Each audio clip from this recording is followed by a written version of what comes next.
So I'm going to make these corn cheese arepas for dinner from Trader Joe's. Never had them before, although I have had arepas at restaurants and I really like them. They come in this package. I'm supposed to defrost them for 30 minutes, which I've done. So we'll see how well it turns out like the picture. I'll report back. They turned out looking pretty good. I'm going to have it with some black beans and maybe some tortilla chips. And I'll let you know how it tastes.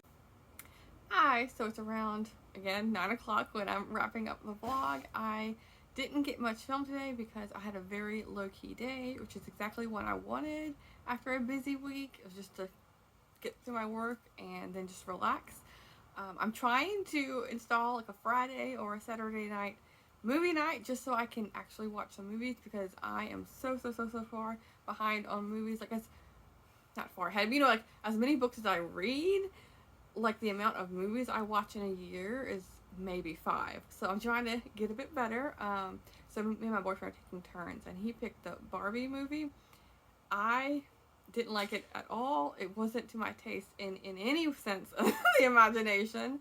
Like if I was giving it a star rating, like 1 out of 5 star, it was just, I can say I saw it, and that's about all the benefit I got out of that one.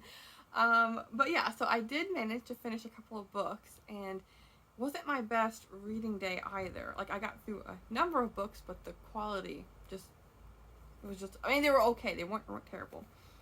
So I read A Southern Woman's Story, Life in Confederate Richmond by Phoebe Yates Pember.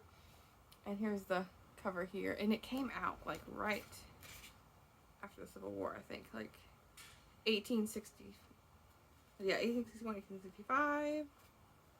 But yeah, I'm not sure when it was written, you know, I feel like during the Confederate War. No, Confederate War, my goodness. Civil War.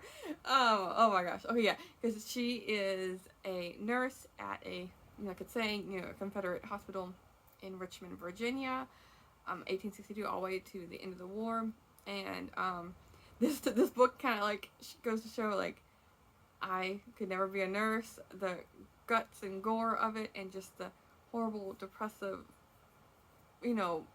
wartime, no less, activity in a hospital, and just the medicine that they had. And there's like nothing like about how, she's constantly doling out whiskey, and what ratio to whiskey to water she's adding to things, and it's like that's the medicine for everything. It felt like, and she even passes out a couple of times, just so yeah. But all that to be said, besides the subject of the matter, the way it was written, it didn't compel me at all.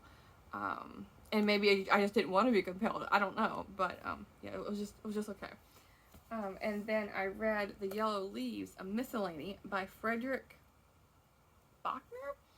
And when I was reading like the blurb on the back about the author, like the author description, he seems to be like a well-known or well-established writer. I've never read anything by him. I've never heard about him. But my goodness, the title of this, like a miscellany, it is a miscellany. It's all about, it's kind of like a little essay collection, but there's poetry in the back. But it all revolves around him and like his dealings with his mother, his dealings with his father, his dealings with his brother, and the presidents he's met in his life. And the poetry was all about his family as well. And it kind of did a repeat of the essays in here about his family. But it was just okay. It was just something I just breezed through and just like be done with it. It didn't. Maybe if I had read any of the author's work and was at all interested in his life, then that would have pulled me through it, have some kind of curiosity.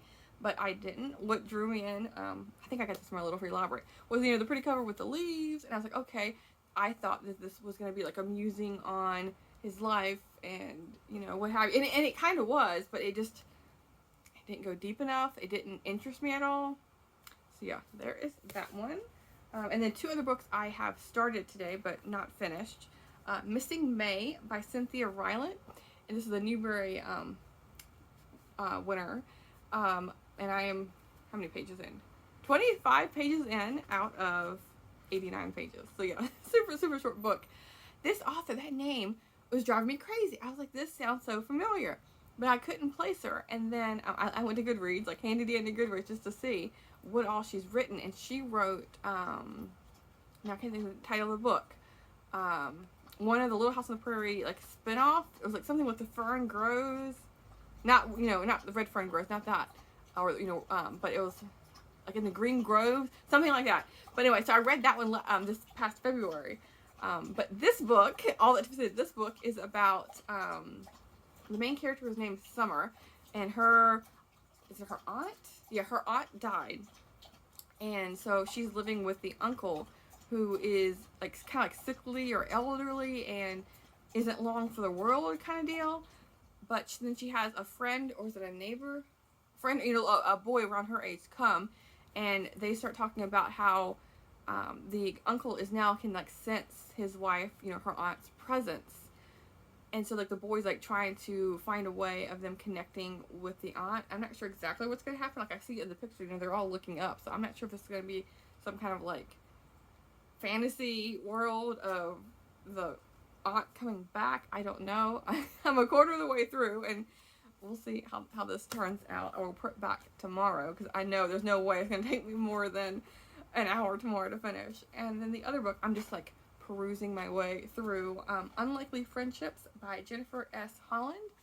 And just like the cover and the title, is pointing towards, it's all about different animals, and their friendship. And it's like, it gives you like a couple pages, if that, per animal. And I have my Grand Canyon bookmark, and it like, the animals move. So I thought that would be a cool one to put in here. But so there's like a black bear and a black cat called, let's see, and sometimes they have names, Mushki and Mashun. There's an elephant and a sheep. Let's see. Yeah, I haven't got far into this one either. And there's a dog, a French bulldog, and a lion cub. So yeah, this is like two or three pages per animal. So yeah, this is something I'm not gonna read through right off the bat, but it's something I'm just gonna slowly work my way through. But yeah, that's what I've been up to so far tonight. Tomorrow's Saturday, and I plan to do a bunch of reading. I thought I waffled around with the idea of having plans for the weekend, like maybe going to the beach because it's gonna be really hot, but I don't think I'm up for it. So I'm just gonna have a low-key weekend, which is gonna be really nice. I need more of those. But yeah, if I do go out, I'll take you with me. But yeah, of course, I will keep you posted on all the books I read. And I think, because today's really hot, but tomorrow's supposed to be cooling down, and then Sunday even cooler. So I'm thinking of doing some cooking and baking, and yeah, I'll show you that as well. Talk to you soon.